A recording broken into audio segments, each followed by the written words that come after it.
Jason 10, Jivian 9, Osho 8, Sheram 7, Shesh 6, Pien 5, Ter 4, Shesh 3, Dva 2.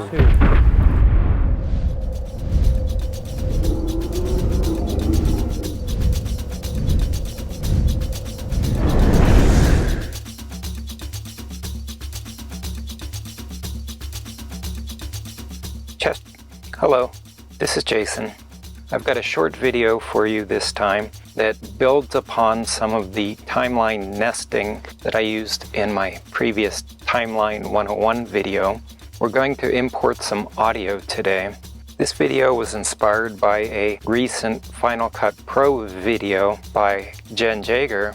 In her video, she was talking about using stem music or layered music in Final Cut Pro. And I'm going to show you how you can do the same thing inside MovieShop. Zaproshama. Rather than use the same media library that she's using for her stem music, I'm going to go back to using Digital Juice. Digital Juice started offering just regular music with their Backtracks collection. Then they expanded with Stack Tracks.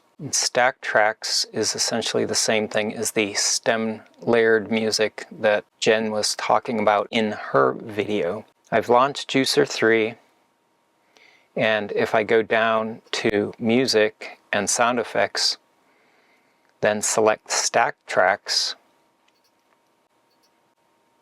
I have 50 volumes of Stack Tracks installed that have been collected over the years. I'm just going to select a couple of these to export as examples, then we'll transfer and import them into MovieShop.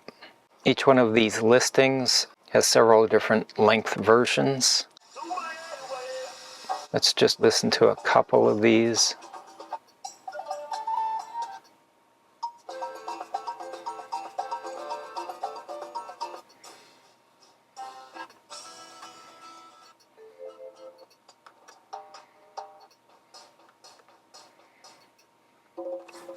This is just playing out of my Mac G5's speaker.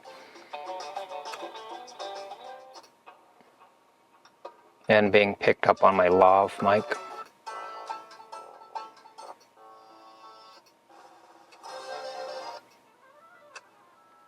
Okay, we're not going to listen to all of these. I think Out of Africa is a good choice to start with.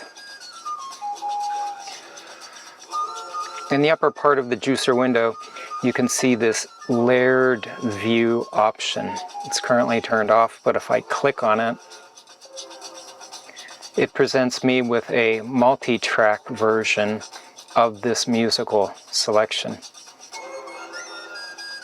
I can isolate individual tracks, turning things on and off. I took out the Windwoods. If I want to lose the vocals, I can turn those off. Let's add this to the batch list.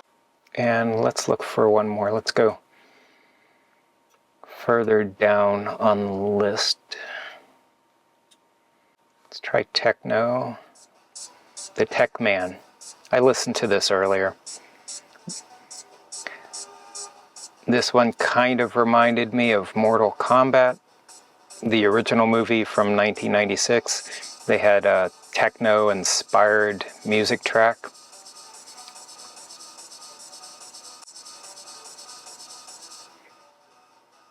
And you can do the same thing, turning on and off tracks. Let's add that to the batch. And we'll go to Settings. You can see that you can turn layers on and off here. And under the Output section, you can export this as a single file with just the layers that you want checked. That would just be one wave or AIF file. The option that I want to use is one file per layer. Each track will be exported as an individual file. I'm going to leave the file name as is. I'm going to leave the output format as WAV because That's what MovieShop likes. In the upper left corner, you can see the canvas settings for the audio file. I'm changing render mode to QuickTime, sample rate to 48 kHz, channels to stereo, bit depth to 16 bits. This matches my MovieShop project. In the render mode, you can also choose Juicer to export your file. Rather than do the same thing step by step on the second audio track, the second stack tracks that we're exporting, I'm just going under my batch panel and selecting Apply to All. Then Render.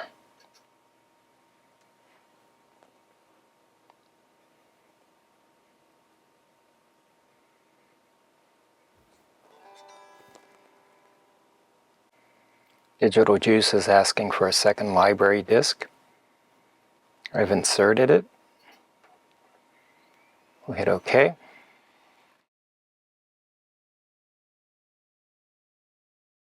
It'll take a moment to export the tracks.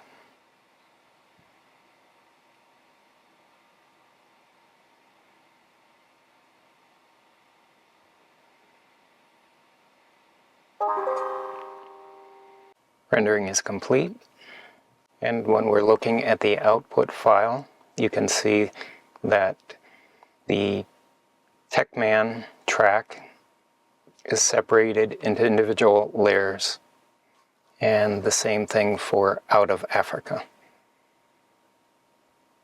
I'm going to put these into Toast and burn them to a CDRW for transferring to MovieShop. I'm not going to go over Toast in too much detail with this video. I'm just transferring the music files created in Digital Juice, all the separated layers for Out of Africa and the TechMan. And I'm using Toast 19 Pro to burn a CDRW that I will use to transfer these files to the Amiga and import them into MovieShop. As I'm doing this, I do want to go into the settings for ISO 9660 and change the naming to allow Macintosh names. Sometimes the default of Joliet for MS-DOS and Windows doesn't permit large enough file names.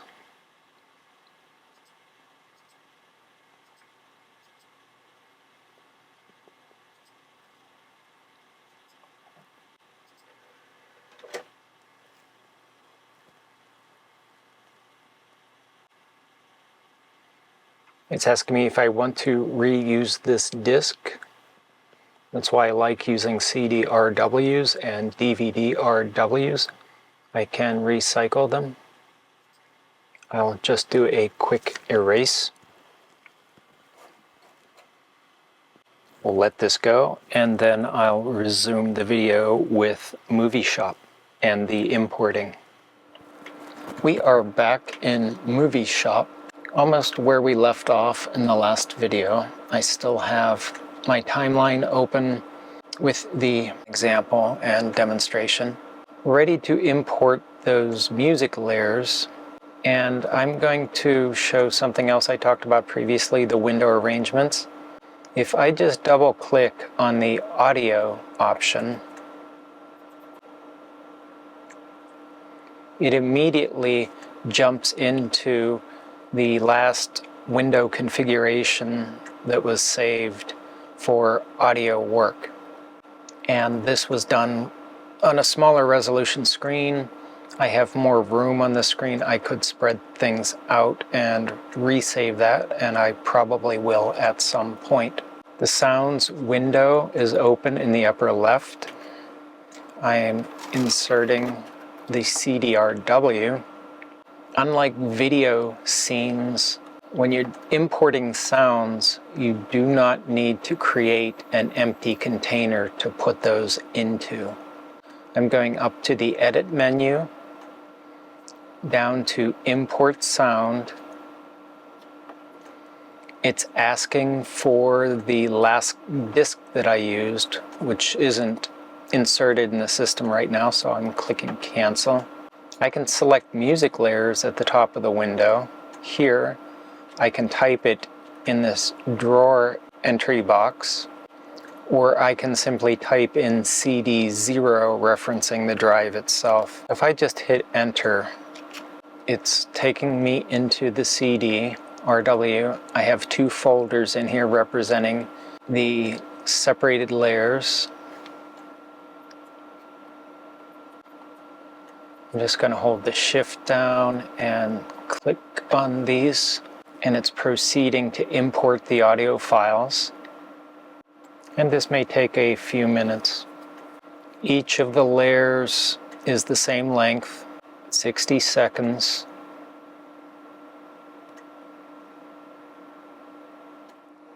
All right, all of the audio files have been imported. You can see them in the sounds sample list on the left side. Looking at each one of these, you can see that the layers are all the same length.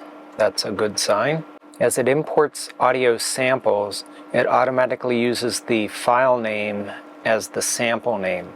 You can click on any one of these and rename that as you like. You can also add a comment to it, just as you would with scene files. One difference between the sample list, the audio list, and the scene list is that we don't have a folder structure, which I kind of really miss and would like in this version of MovieShop. It would help organize my sound list as I get a lot of audio files put into that, but that's the way things are in MovieShop 4.3. Later versions of MovieShop change things, add more functionality, and really polish up the application. We'll visit that in future videos. You may have noticed that I did rearrange some of my audio windows to fill out the additional screen real estate. Today we're doing a quick video covering layered sounds and how to use those based on Jenn Jager's video importing audio stem files into Final Cut Pro. Let's go back to a different window arrangement, timeline editing, that I had saved previously, and let's create a new timeline. Because I have so many layers, I need to use RPN mode. There's my RPN mode. I'm pushing it to the background. I'm going to close my scene list, go up to Windows, down to Sound Samples, and open up the sound list.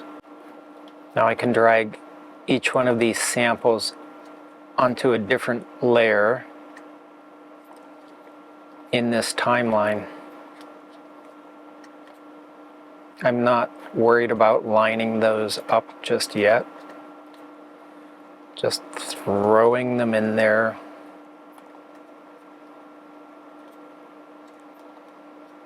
I have 6 samples.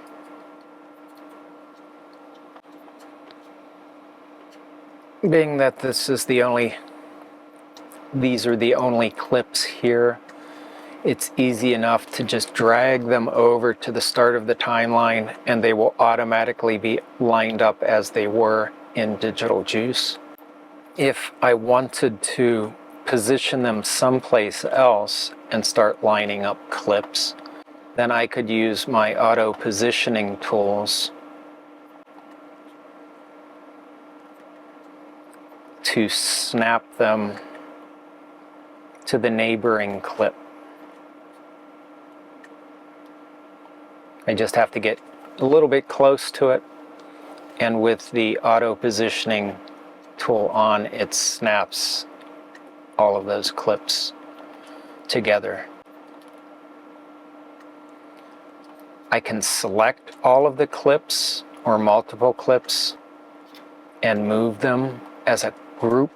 Now everything is lined up. If I try to play this, you won't hear anything yet because the tracks need to be rendered. They need to be mixed by MovieShop to play them in real time. Let's open the sound control. We can just play a few of these individually.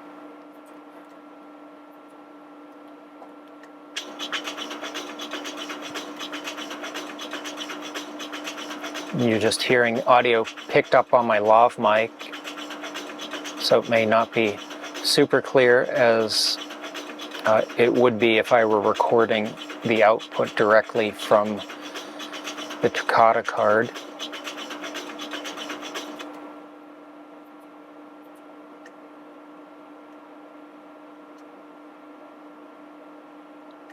I'm playing the next sample in the list. This is the rhythm sample. It sounds like there's nothing going on because there isn't. This rhythm piece doesn't come into the playing, doesn't come into the sample until later. Here we go. So it comes in about halfway.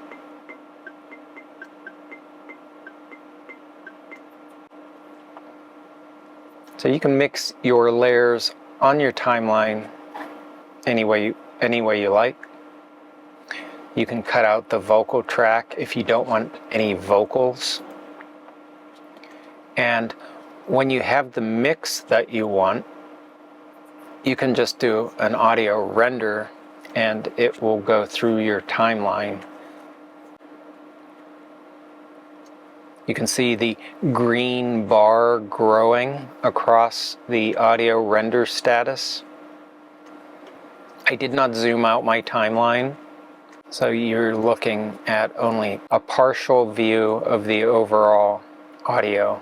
Once the audio clips are rendered, you have a timeline with this combination of audio layers. Then we can use the nesting timeline feature of MovieShop. We'll just drag this timeline into our scene list. Then we'll have a new clip, an individual scene. We're about 2/3 of the way into the audio rendering. This is a bit time consuming depending on the length of your samples. In order to save time, I may pre-mix the layers I want straight out of the juicer application. But I want to show you how you could do this inside of MovieShop. Different media libraries may provide you layered audio clips. Not all of them do, but more and more that is something that's becoming available. The one nice thing about a slower system with these longer renders or longer processing periods is that it gives you an opportunity to get up and stretch your legs, move around. It's a little healthier for you, healthier than sitting for long periods of time. That's one of the advantages of using a vintage system. You can go fold some laundry. You can play with the kids or pets, take a short walk, come back refreshed and ready to continue working. With my audio render complete, I'm going to add a video background to go with this clip. You notice that the video layer is unrendered. If I click on render video, it's going to give me an error because it can't find anything in the timeline that will render as video. There are no video clips. To do this, I'm going to employ the backtrack feature that I skipped over last time. The backtrack is used to provide something in the background that can be used as filler whenever you have a gap in your timeline editing. In Final Cut, it doesn't like to have a blank space between two clips on your timeline. Final Cut will want to have a blank clip in that space. In MovieShop, any spaces will be filled in using data from the backtrack. Otherwise, it will be ignored. If your backtrack isn't open, then go to the timeline menu. Down at the bottom, select backtrack. Note that there's a keyboard shortcut for this. Right Amiga T. If I turn Backtrack off, it disappears from my timeline. If I hold down right Amiga key and T, I can toggle the backtrack on and off. Let's go to Windows menu, Scenes, Scene List, and find something to put in the background.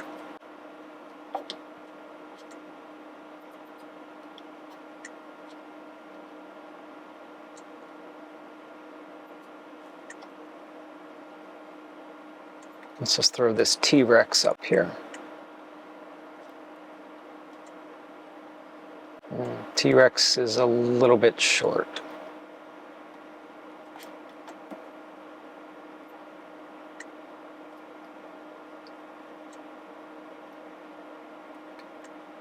No, I don't have anything that's really long enough. Put T-Rex in the backtrack. There we go.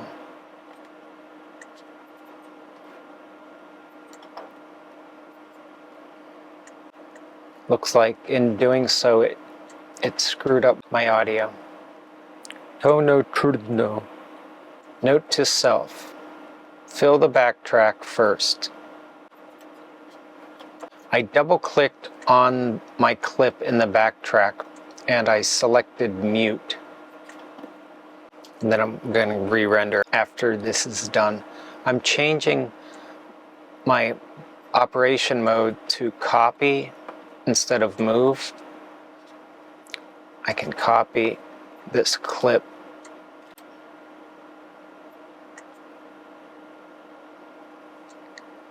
And then it will unnecessarily copy when I don't want to. Change back to move. Changing the attach method so that as I move these clips, they will magnetically attach to the one before them. And it looks like we need one more. Turn off move mode, switch back to copy. Let's drag another one over. Cordia. Ay caramba. Delete, move. You go back up here. My copies keep pushing things down on the timeline. Oh, what a pita.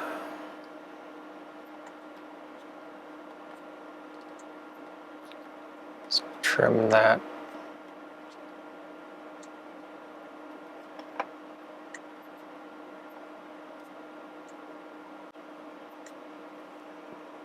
Zoom out. If I want to move these up to the first track again, I can lasso the group, holding the shift key down to select the whole group. I can move it up.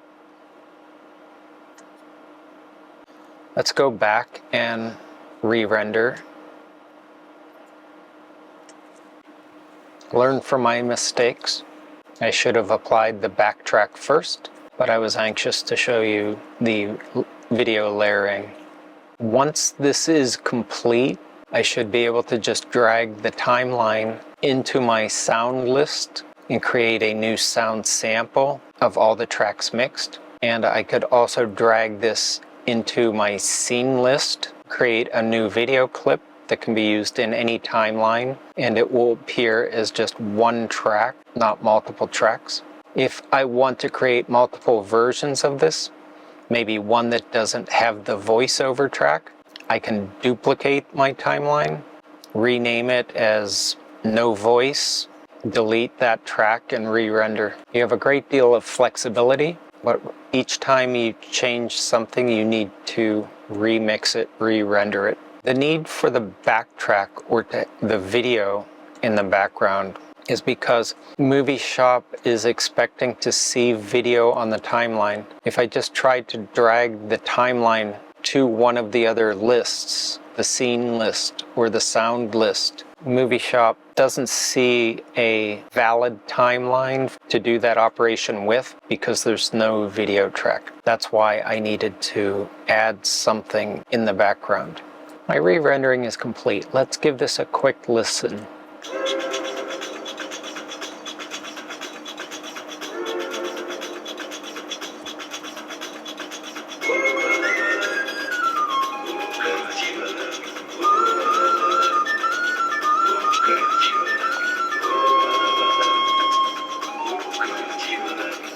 This is playing out through the TV monitor that I'm using.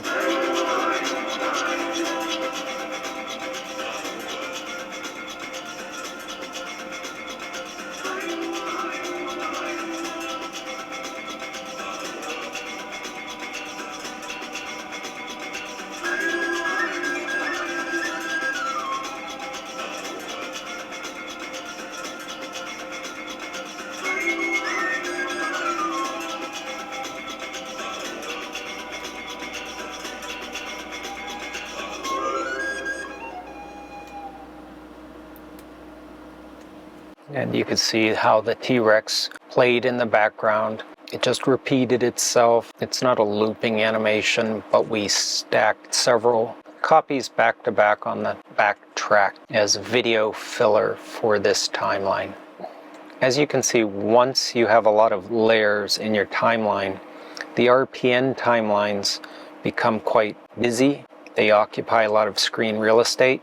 My timeline window is at least 3/4 of my screen right now. I can make this smaller and just show the visible tracks. I have a backtrack plus 6 other layers used for the audio. If I make it smaller yet, then I can use the scroll bar on the side to scroll up and down, just as I would the scroll bar on the bottom of the window to scroll left and right over a lengthy timeline that doesn't fit within the visible space. I'm currently zoomed out to show my entire current timeline. Let's go into the settings menu, and you might think we're going down to timeline, but we're not. We're going into miscellaneous. And if it's not already selected, select the stamps tab. On the right side is what we're interested in. Currently, I have the timeline stamps set to small, and that refers to these thumbnails that appear at the beginning and end of each clip. If you want to condense your timeline, you can turn the stamps off completely, and you have much smaller tracks vertically. Here's small. If I click on large, I get really nice stamps, thumbnails, but the individual layers are also much taller vertically. So sometimes using none is the way to go when you have a complicated multi-layered timeline. We could further turn off the buttons in the toolbar. Let's just click on Use. Go back into Settings and Timeline. Here we have the option to turn the toolbar on and off. So the buttons are now hidden. We have some of the functionality represented by the gadgets in the title bar of the timeline window, but not everything is duplicated up here. These are just the basic functions. So even when things do get busy, I tend to prefer having the toolbar turned on. It's not eating up a whole lot of space. I can shrink this down. Turning the toolbar on and off, you'll find that in the Settings Timeline Settings option. Changing the stamps, which affect the height of your individual tracks, is under Settings Miscellaneous, and then choose the Stamps tab. Let me just close this window completely, just to make some space. If I go to my Timelines window, the list of timelines, and click and hold on that timeline we just created, I can drag it over into my sounds list, my samples list now, and let go. And here we have out of Africa layered audio. If I want to drag that into my scenes list, click and hold and drag it over here. And a new scene appears with video in my scenes list. When I drag it into the sounds list, it strips off the video portion, but the timeline must have video before I can do that. Otherwise, MovieShop flags it as an error or an invalid timeline. It would be nice if you could just drag a timeline that was audio only into the sounds list, but you can't in this version.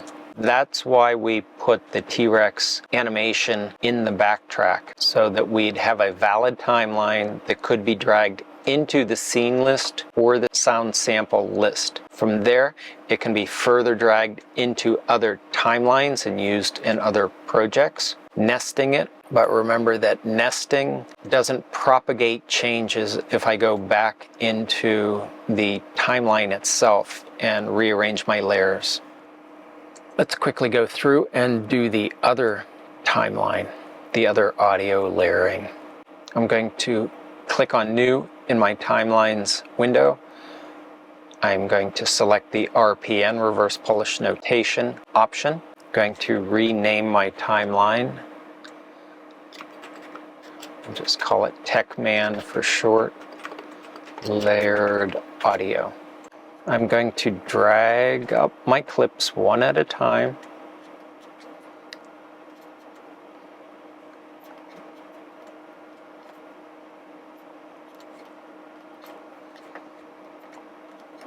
Not lined up for anything yet. Let me use the Select All feature. Select all my tracks. I can move them up one, because I put the first one on 2 instead of starting on the first track. Now I can slide this over, over, over, and the last one over. There we go. Let's put a flying dragon.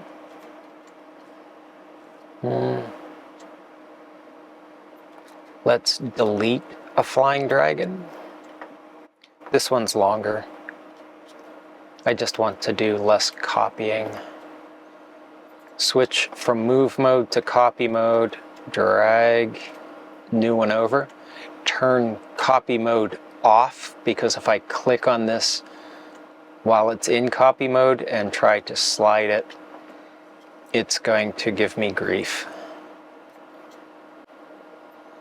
Let's drag you over.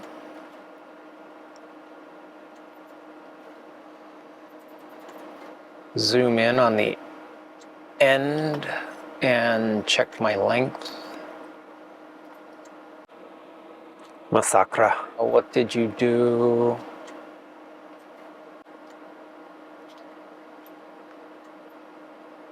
Okay, dobra. MovieShop was moving my clip. I wasn't in trim mode, and it pushed the first clip down a layer to create room for it. Not necessarily something that you would see happen in the easy mode, because things are more rigidly structured to make life easier for you. But in multi-layer mode, that can happen. It gives you more flexibility to create space. All right, looks like we are lined up at the end. I'm going to select my clips, move them up one track. Not really necessary, but I want to tidy it up just a little bit. Now when I double click, I did this previously, it opens up another window with some options. I'll just click on Use, double check the other one, click on Use. If I want to play around with my multiple layers, my different audio stems in the timeline, I can click them in any combination and mute ones that I don't want to hear. So if I wanted to eliminate the drum tracks, I could click mute, hit render, and then create a new scene or sample from that. There's no soloing feature as you would have in some other nonlinear editors. Let's render. To wrap things up using timelines for multiple audio stems, audio layers for different pieces of music, we're going to use some of the nested timeline features. I've created a new timeline that I'm going to put our former timelines into. As you can see, I have 3 timelines open on the screen at the same time. I've resized the windows. And what you may notice is that as the windows resize, the toolbar adjusts itself. I'm also working in the more condensed mode, so there are no thumbnails appearing here. We're also going to use the backtrack. To create the nested timelines, I simply drag my layered timeline into the scene list.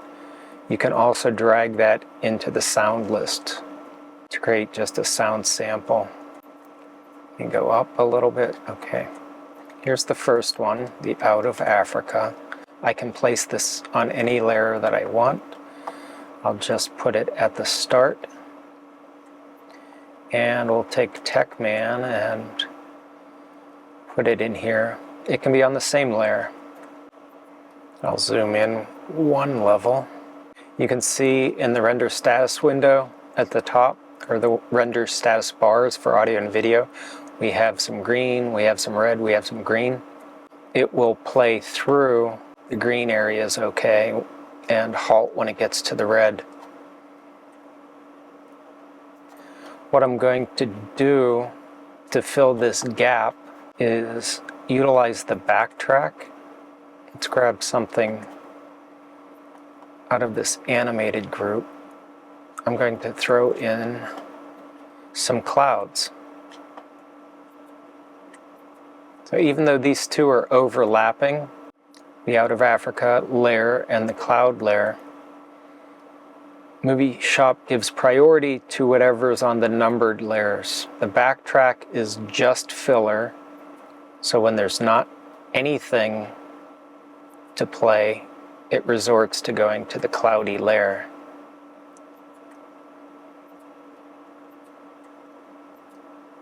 As soon as it finds something on the timeline numbered tracks that it can play, it jumps from out of the backtrack and puts that other track in its place. Remember, the right Amiga 9 key will open my effects modules. We're going to throw in some effects. If you didn't remember what the keyboard shortcut for that is, you can go to Windows Timelines and select Effects Modules, and you'll see the different keyboard shortcuts, if there are any, listed to the right.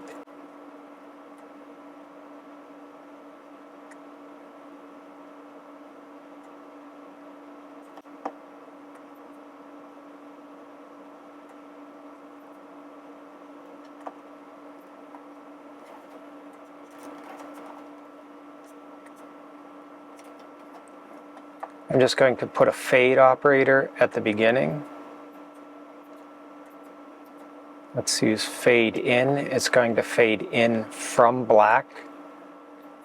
Note that when I put this operator here, it matched the length of the clip above it, and that's because I have the auto length feature turned on. Sometimes that's useful.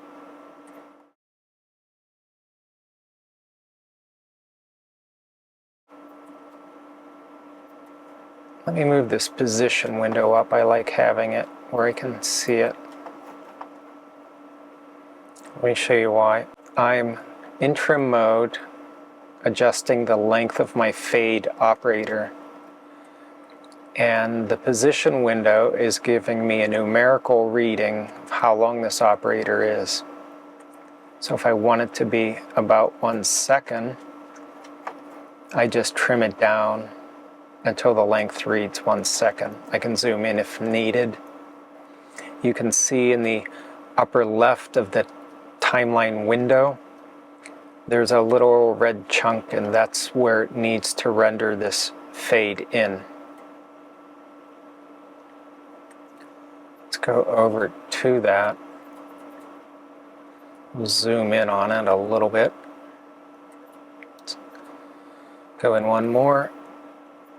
If I click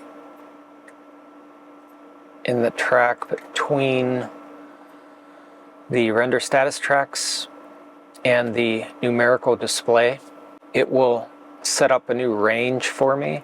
If I had other regions on the timeline that needed rendering, but I was only interested in this portion of the timeline, then I could set up and turn on this range. Double clicking between the two range markers turns it on and off. So when it's highlighted, it's on. If I click on the preview render, it will only do this portion of the timeline. And in my little preview window, I can check to see that I have it set up correctly. If it was incorrect, say that I had the setting to out and did this, what I would see is I got it backwards. It's fading out to black rather than in from black. There's also through. Let me show you what happens to that. Nothing's really going to happen, except it's going to give me an error. And that's because through is expecting to have two tracks to work with. I can correct the error by placing something in the backtrack, and we're going to do that a little further down the timeline, not just here. I'm going to change this back to in. You can see on the fade operator, it has black, and then it has a lighter image here. So it gives you a hint at what's happening. I'm going to scroll through. Zoom out some. This is the overlapping area between the first video clip and the background, or the backtrack clip, which is cloudy animation. I turned auto length back on so that when I put in the explode operator, it covers this whole overlapping area. It's quite a huge area. You can see it's a 12-second transition. That's okay for this example though. If I have the background set to image, it's going to use the cloudy background from the backtrack. If I have it set to transparent, it's just going to render this over black. So that can be a little bit confusing there in the terminology used. With the explode operator set up, or at least attached, let's do a single frame render to see what it kind of looks like. If you haven't used an operator before, this is a good way to save your time. Do some sampling. So you can see at the start it's beginning to break up the overall image. Let's go to the middle.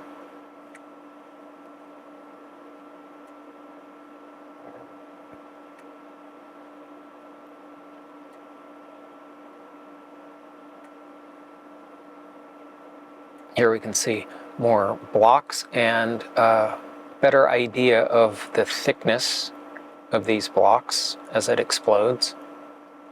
Let's open up the operator settings again and take a look at this. That yellow thickness that you see is controlled down here. It's called thicken. If I want to change the depth of these blocks, I'm going to reduce it to 5. We'll take a look to see what happens there. And I can just adjust the green to show that you can change the color. I'm going to generate that same frame again, and now the blocks aren't as thick. The depth has been reduced, and you can see that the color has changed. With my range set up over this explode operator section, I'm just going to start a preview.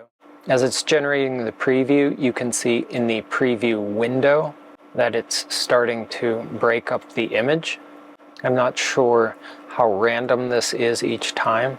And the preview, since it's a really reduced resolution, in this case we may not be seeing enough detail or maybe enough accurate detail.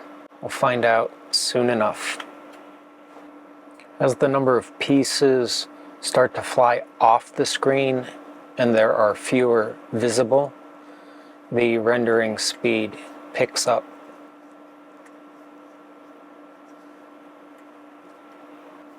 Rendering is just about complete, and that's it. I can click play.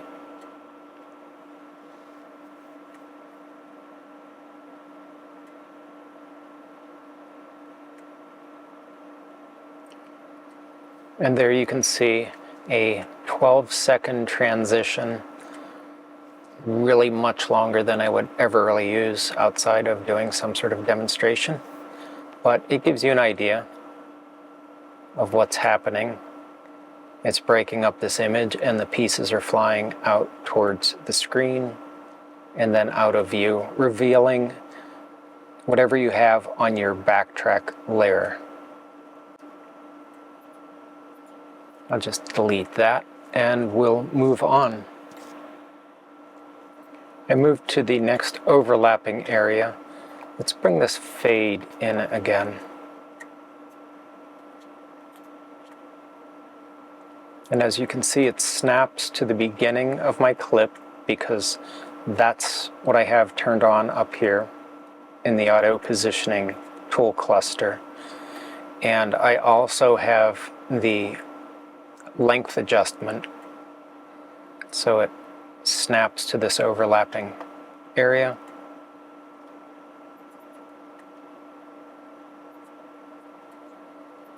On the first fade, I used in. I can fade out, but I also have through and reverse. Let me show you through first.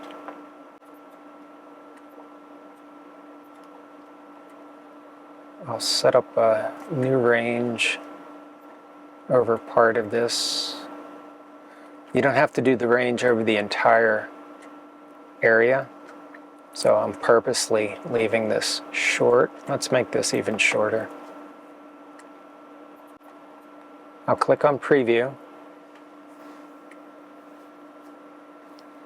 and right away I can see that this isn't quite what I'm looking for, because it's starting off with the dragon image. And now we can see the dragon slowly fading out to the cloudy animation in the backtrack layer. You could also determine this by just rendering some select areas and doing a still frame render. I just wanted to show the preview again and using a shorter range. So let's open up the fade operator options again. There's something called reverse. If I use the reverse option, it's going to start off with the animation on the backtrack and fade through to the dragon. And that's what we want it to do. As you go more into using the RPN mode, which is what this timeline is set up as, the ordering of your tracks is important, and the rendering behavior of different operators changes based on the stacking order of clips above it. What it considers the first incoming track and the outgoing track.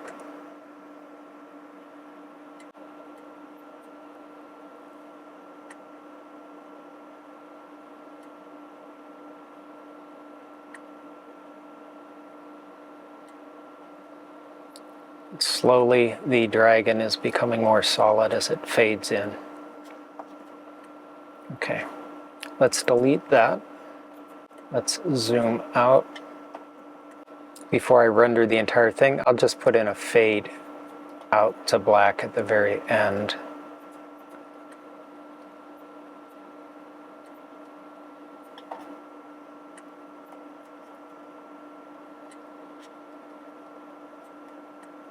This one's going to be very short, and we'll do a fade out. Let's go to zoom out all the way. Now we have a few different red regions that need to be rendered. I want to show you something with the audio crossfades that I didn't do in previous videos. I'm going to work more on audio in depth later, but let me just show you this. We're going to take another audio clip.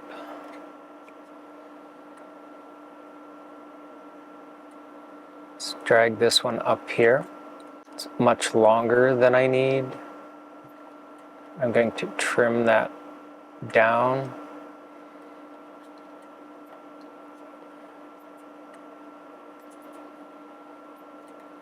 Zoom in.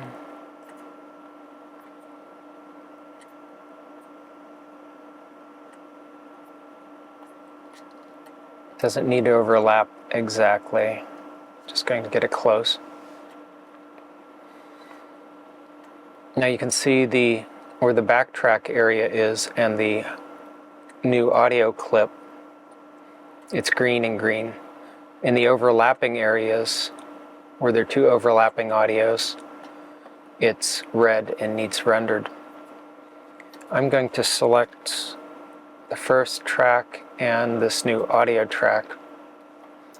Then I'm going to click the first crossfade option.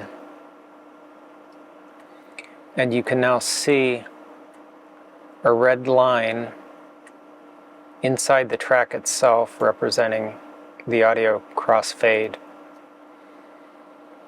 The Out of Africa track will gradually fade out as the Turrican 2 audio track fades in. Let's scroll down. I'm going to click on the remaining clips here. And I'm going to use the second audio crossfade option. The difference you see here is Turrican 2 fades out at the halfway point, completely out, and that's where the other audio starts to fade in. Zoom out one level, and you can see here the gradual crossfade, and then this one is fade out, followed by fade in. I'm going to go ahead and render that. We'll look at the results, and that will be it for this video. As this rendering is slowly progressing, I noticed a mistake that I made, minor one, but a common one, and it may happen to you as well. When you're using locator ranges, remember that if the range is turned on, only that portion is going to be rendered. So what we can see here in the timeline, I forgot to turn that locator range off, and the only part that is being rendered is this fade between the clouds and the flying dragon. You can see the green beginning to increase, and it will proceed all the way to the end. I could cancel this, turn the range off, and then start over. It will begin rendering from the beginning of the timeline. I'm just going to let this portion finish up and then turn the range off and let MovieShop start again, and it will fill in any of the remaining unrendered areas on the second pass. But remember, if you have locator ranges established and they're turned on, that's the only portions that will be rendered. Remember to turn them off if you want to do a complete render of all sections of the timeline. With the first wave of rendering finished, I'm now going to turn off my locator range by double-clicking on it. You can see that it's no longer highlighted. Let me zoom out all the way.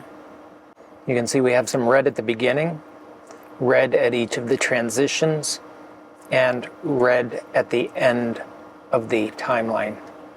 Now when I click on render, it's going to start at the beginning and go all the way through, rendering out the different red sections. I'm going to select the third render button option that renders both the audio and the video tracks. You can see if you look closely at that first range selection that I rendered, it only did the video portion because I didn't click on render audio and video. I just clicked the render video button. We're just at the beginning of the explode render. You can see the pieces starting to come apart and a little bit of the orange thickness to the various pieces, the depth of the pieces. Rendering has slowed down a little bit, so it's a good time to go do those push-ups, fold your laundry, go feed your pets, maybe even take a walk around the block. The render is complete. All transitions are done. I did change the outgoing transition to another explode, but altered the settings for it. I adjusted the number of elements, so you'll see it break down into a few fewer than the first one, and the exploding pieces will fly away from the screen rather than towards it. Let's play this and see what the result looks like.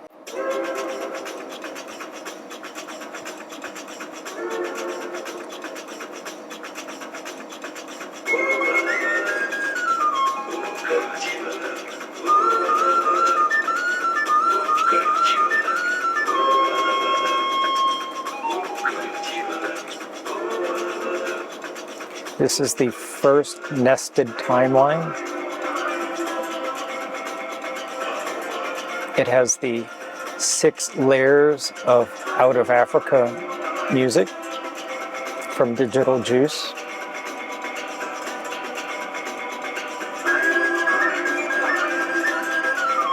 We're coming up on the first transition. The audio will feature a crossfade.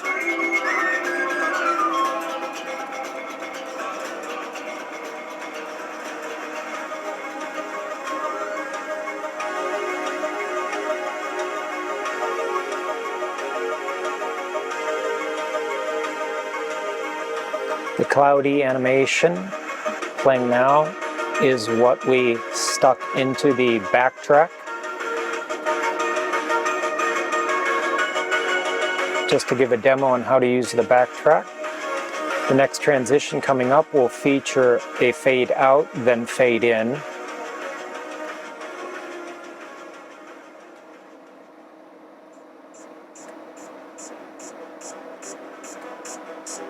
And that was the second type of audio crossfading available. One is the smooth transition, overlapping the audios. The second one is the fade out completely, then fade in on the next track.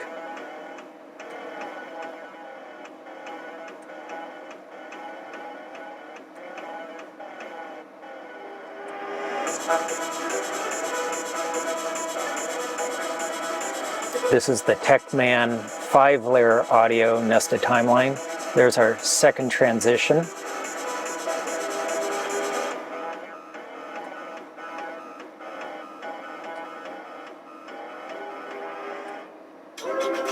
And it's looping. Fajnie prawda.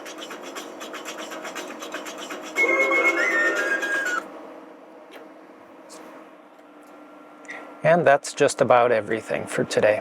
But as Columbo used to say, just one more thing. Let me show you how you could use select all and select none to make a duplicate timeline. If we go to the timelines window, we'll click new, hit OK, and we have a new RPN timeline up here. Let's go back to our nested audio timeline example project. I'm going to make sure that I'm in the copy mode rather than the move mode. I'll explain why in a moment. I'm going to hit the select all. You can see that everything in this timeline is now in selected mode. If I want to click and drag this whole cluster up to the new timeline, I need to make sure that I'm holding the shift key down. Now I can move this stuff up. Let's zoom out, and you can see that it's been added into a new timeline. There are some sections that are unrendered because in this new timeline, what we rendered over here wasn't carried over completely, and you would have to re-render those. I'm going to do the same thing, but this time I'm going to use the move mode instead of the copy mode. So if I do the new timeline, let's put this up here again. We'll do select all, hold the shift, and we're in move mode, not copy mode.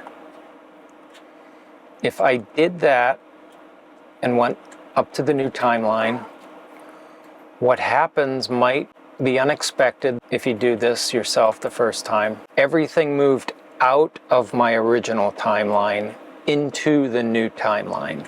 That might not be what you want to do. If you have not saved your project yet, you can quit MovieShop. I'm going to say don't save. I'm going to relaunch MovieShop.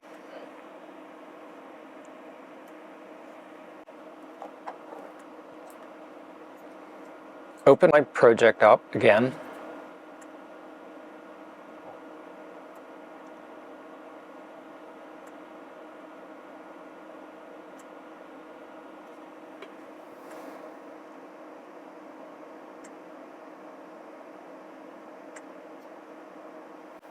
And my nested audio stems timeline is restored to what it was before we did that move. Everything is still rendered the way it was. You have to remember that there's not the convenience of normal undos. So you have to be careful when you're doing things. Sometimes you just have to redo it if you made a mistake and wanted to go back. So just take care as you're working on things. And that is finally everything for today. This video was inspired by Jenn Jager's audio stem video that she did for Final Cut Pro users. There's a link in the description for her channel. She has a lot of great tips, and sometimes you can find good ideas that will easily translate to other nonlinear edit systems like MovieShop. Dziękuję bardzo za oglądanie. Thank you for watching. Please click like and subscribe. A jeśli podobał się ten video, koniecznie daj mi łapkę w górę i zasubskrybuj mój kanał. Do zobaczenia. Pa pa.